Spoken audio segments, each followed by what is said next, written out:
Hot, hot.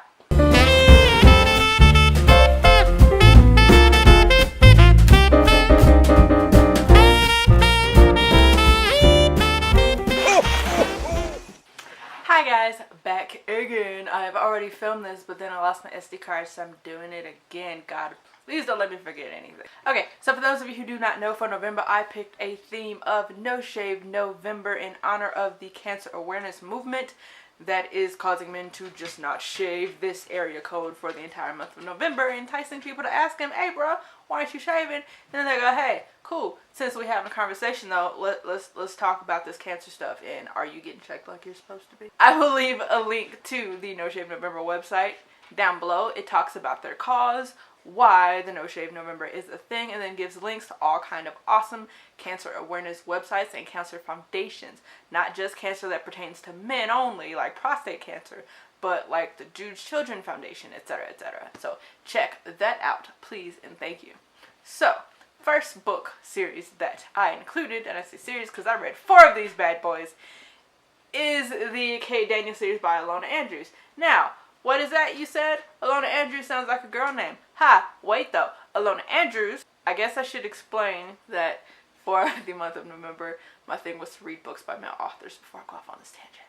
Now, again, what was that you say? Still, Ilona Andrews sounds like a girl's name? Ahaha, but it's a husband and wife team. Ilona and Gordon, I believe. So, I only half cheated. This, if you have not heard me talk about the Kate Daniels series, child, pull up a chair. This series is an urban fantasy series, and it's like my absolute favorite, and I love it so much. I love it. It's fabulous. Now, these are books numbers 1 through 4, including Magic Bites, Magic Burns, Magic Bleeds, and Magic Strikes. The covers are trifling, but the books are very good. Very good, trust me.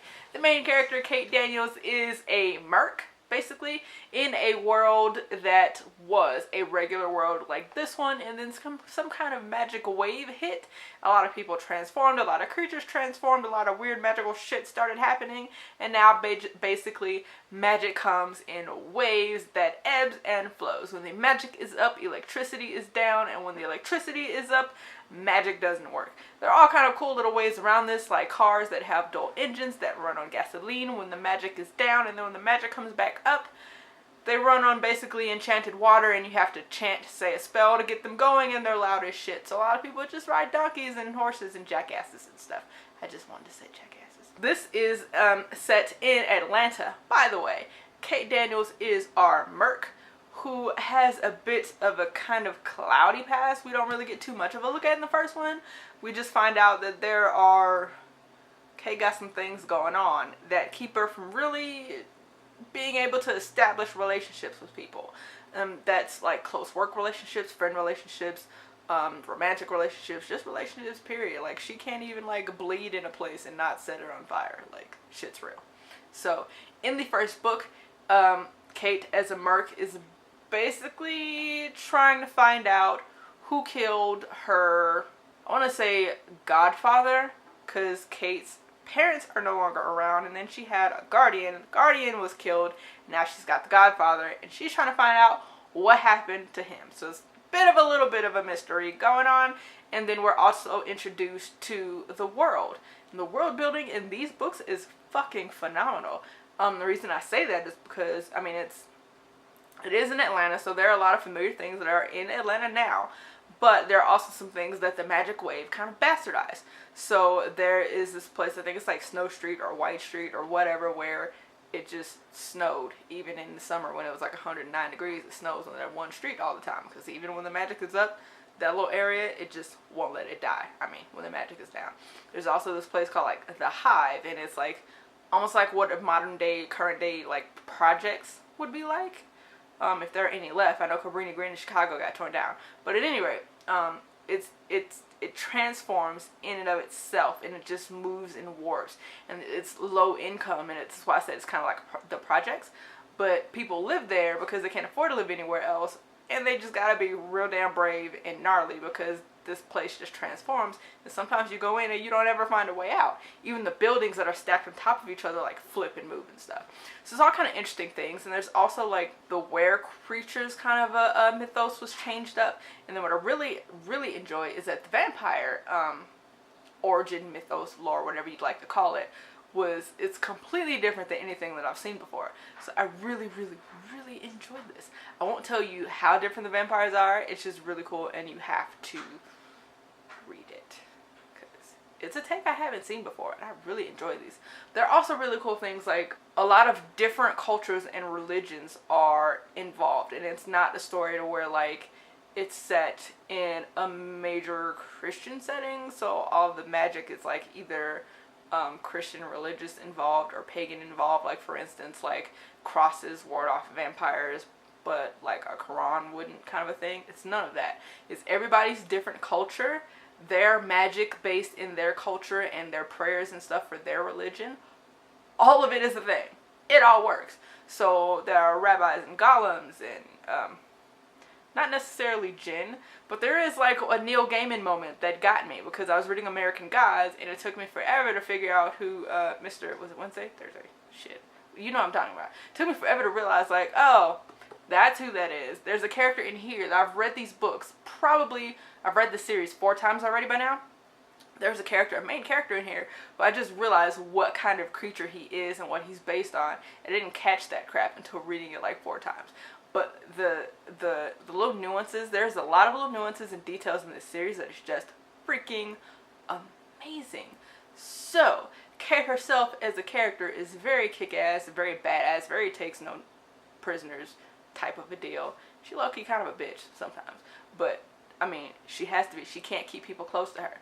Kay is also not a Mary Sue. So Kay gets her ass whooped a lot.